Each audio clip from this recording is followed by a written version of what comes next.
தக்குவா என்பது ஆடை அல்ல, தக்குவா என்பது இந்த முடிகள் அல்ல, தக்குவா என்பது ஹிஜாப் அல்ல, தக்குவா என்பது பேச்சல்ல.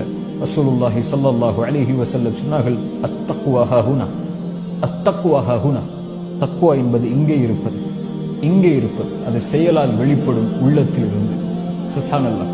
ரசூலுல்லாஹி ஸல்லல்லாஹு அலைஹி வஸல்லம் அதனால்தான் அல்லாஹ்விடத்திலே பிரார்த்தனை செய்வார்கள், அல்லாஹும்ம ஆதி நஃப்ஸி தக்வாஹா, யா அல்லாஹ் என்னுடைய கல்விற்கு தக்குவாவை கொடு, வஸக்கிஹா அன்த கைரு மன் ஸக்காஹா, அதை தூய்மைப்படுத்து, அதை தூய்மைப்படுத்துபவர்களில் நீதான் உண்மையிலானவன்.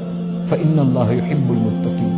இந்த தக்குவாவை சுமந்தால் அறிந்து கொள்ளுங்கள், அல்லாஹ் உங்களை நேசிக்கிறான், அல்லாஹ் உங்களை விரும்புகிறான், அல்லாஹ் உங்களோடு தான் இருப்பான். ஒருபோதும் அல்லாஹ் தக்குவா உடையவர்களை எந்த சூழலிலும் எந்த நிலையிலும் உலகத்திலும் மறுமையிலும் அல்லாஹ் கைவிடுவதில்லை.